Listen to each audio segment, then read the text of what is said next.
posisi mobil.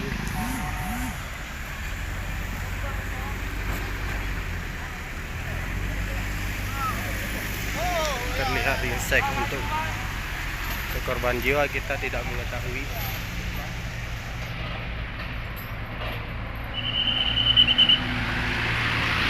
Nah, pagar pinggir jalan terlihat tembus ke belakang.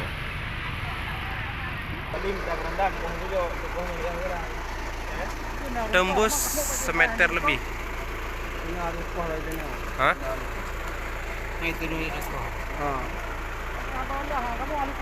Korbannya gimana, Pak? Korbannya meninggal.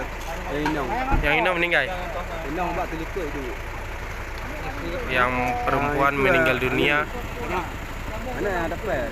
Lakonya ada pes. Suami dan anak tidak mengalami apa-apa.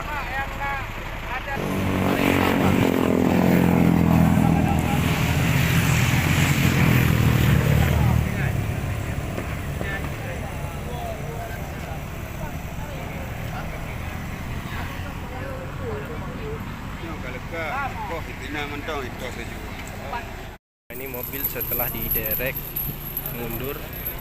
Ini hasilnya. Mobil plat Abdia, Aceh Barat Daya.